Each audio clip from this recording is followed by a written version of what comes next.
In today's society, we are living under control of, honestly, our emotions. And we're not allowing ourselves to become the observers of what we are even feeding ourselves every day, with the awareness that is feeding the emotions that perhaps maybe are not making us feel good. And that's okay. I want this video to be just a really real talk with you guys upon our emotions, what we go through, and how in today's society, people are more so programmed than ever that you have to be happy all the time. You always have to strive to be happy, chase happiness, always look outside of yourself. You always need to gain materialistic things to make yourself a worthy human being that glorifies, the typical human being that has everything put together, especially with social media's influence on human beings just in general. And we're seeing the side effects of it today, even with our young children being programmed on TikTok and Instagram by all these influencers who are influencing our society into what? Not being human, not showcasing human emotions, not showcasing vulnerability. And yes, sure, there is some, but not a lot. Because that's not rewarded. People don't want to see your humanness. They'd rather you deal with it by yourself or enclosed with a therapist. And honestly, in today's society, therapists aren't really doing their own job either. A lot of therapists you go to haven't even worked through their own shit. Might not even love themselves. That's another flaw. We look up to people who have all the answers, right?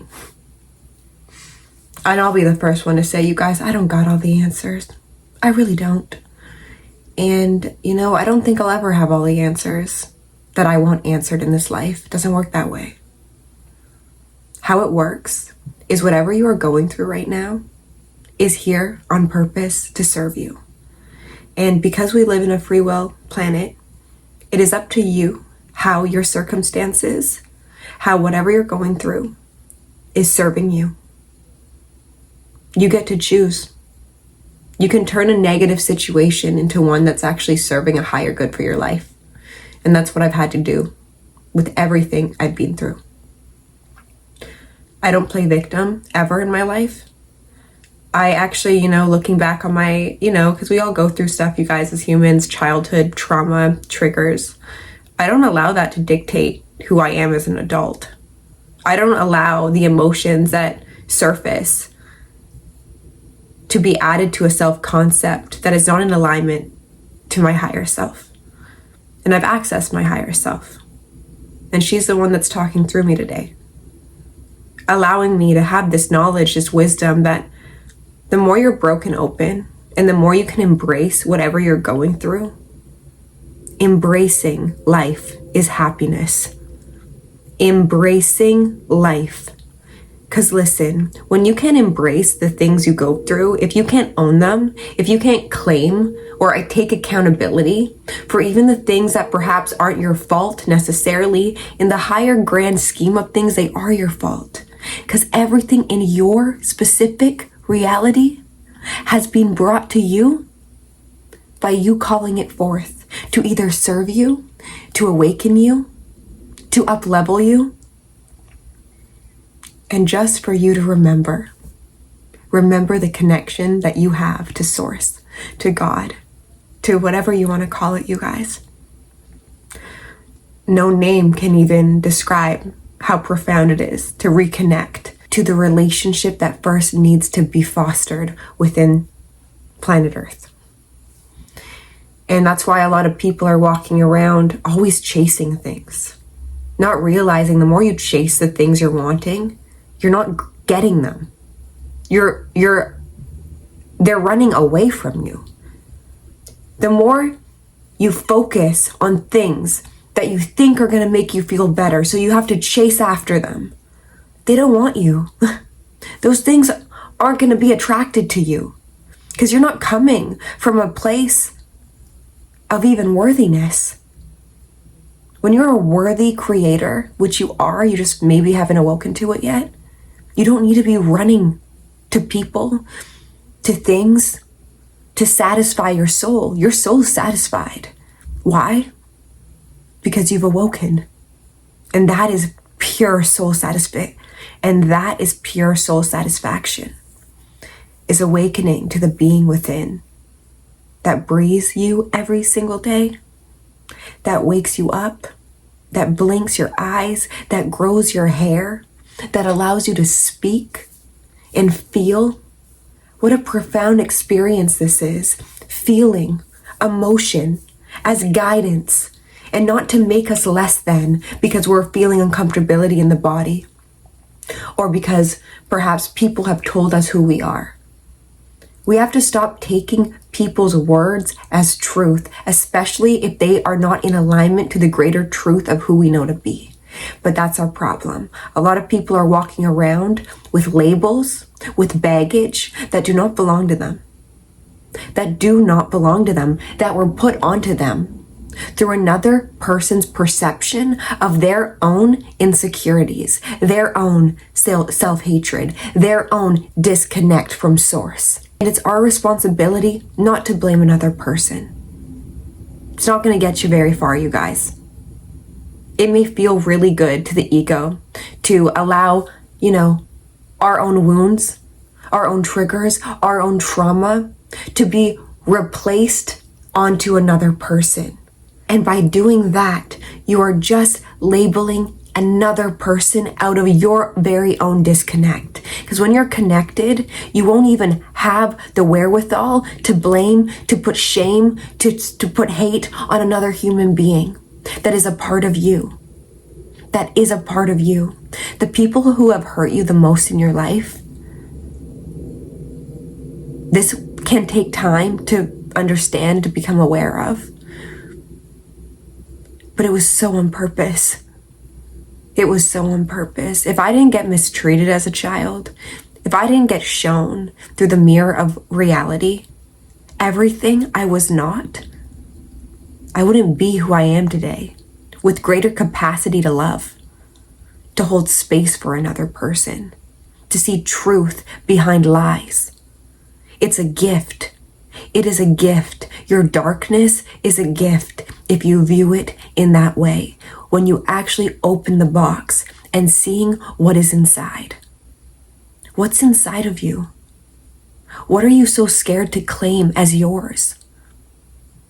But what we forget is when we own everything in our life, when we can actually say, listen, I'm feeling this way right now. I own it as mine. I own it as my own because I'm the one feeling it. The people outside of me, they could have stimulated this, but it was already within me. There was buttons that are still pressable. Interesting. I'm going to look into that. I'm going to see why I'm still allowing myself to go back into old patternings that don't make sense to me anymore.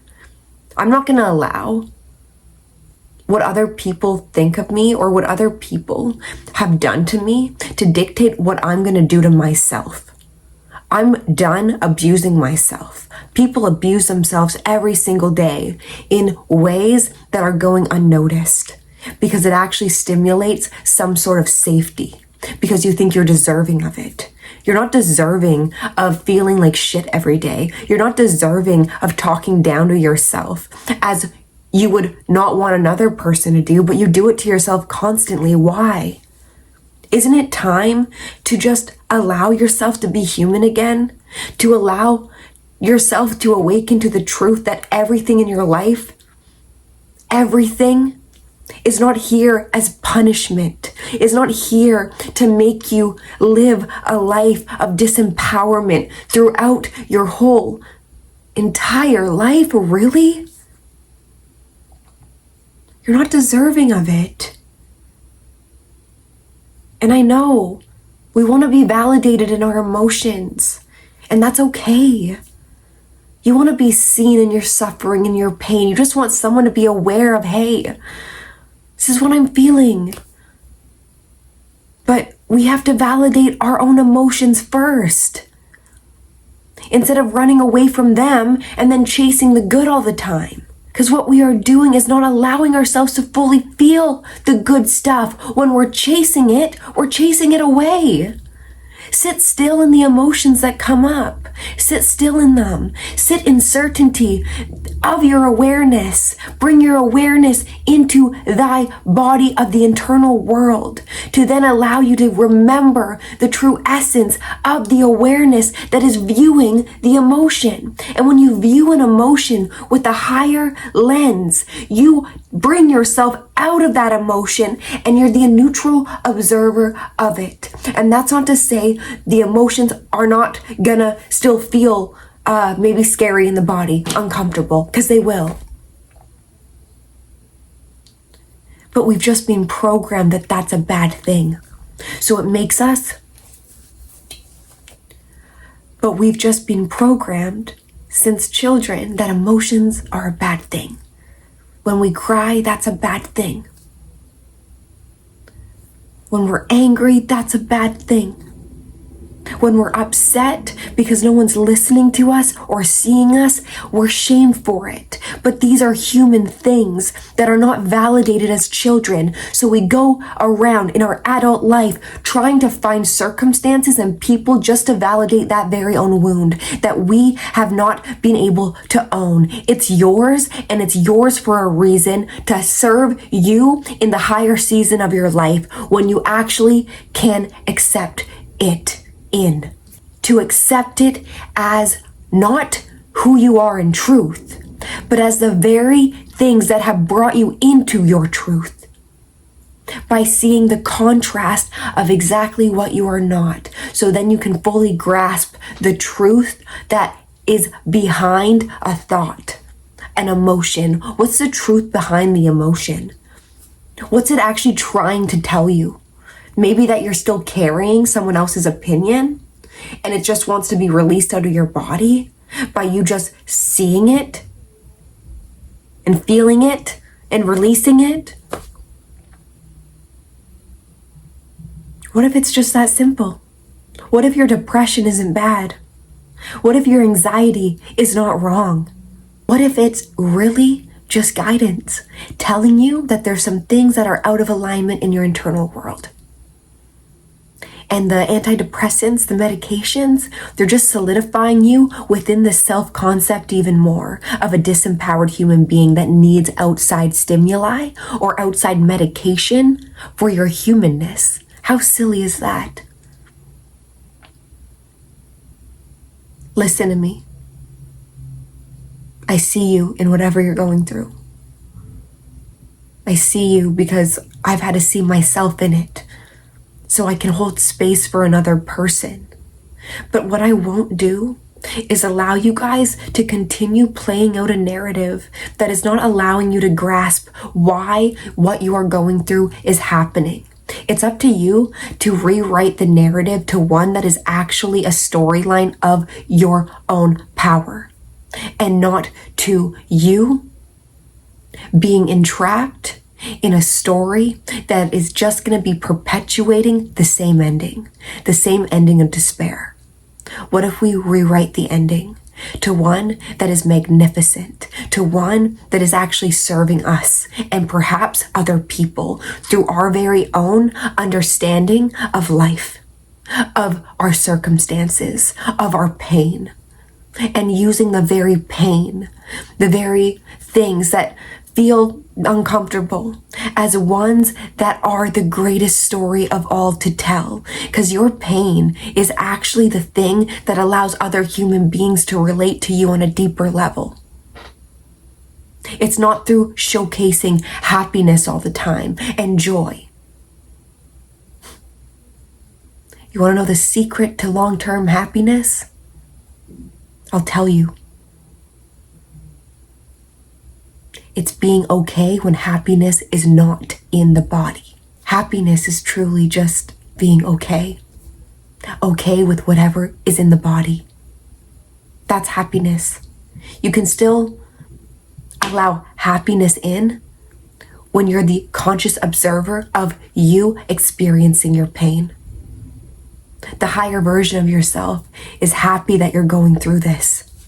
There's always happiness to touch into, even when emotions are coming into the body that are the complete opposite of what happy means. We have to redefine the word happy. How do you define happy in your life? What is it? Is it through materialistic things? Is it through validation? Is it through feelings of high frequency? That's okay. That's okay. That's your definition of happy. Perfect. It's up to us to even define the words that we so much like to identify to. You can say you're depressed and redefine depression in a way that's self-serving.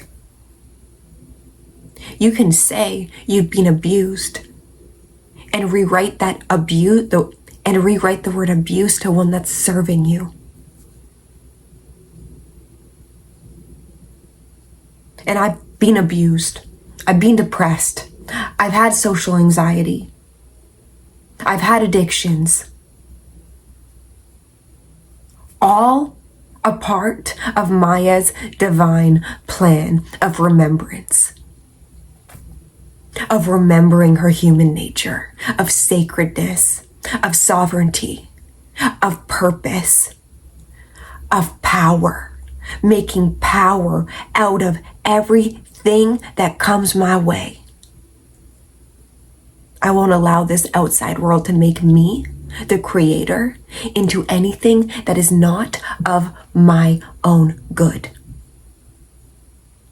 And that's a gift you can give yourself if you're ready. I think it's time that you feel your emotions and you don't sink in them.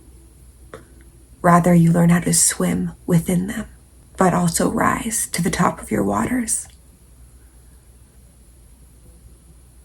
I love you guys, and know that you're not alone, and that I care. And I think it's time for us to start embracing what it means to be a human being on planet Earth. I love you guys, and I will see you in my next video.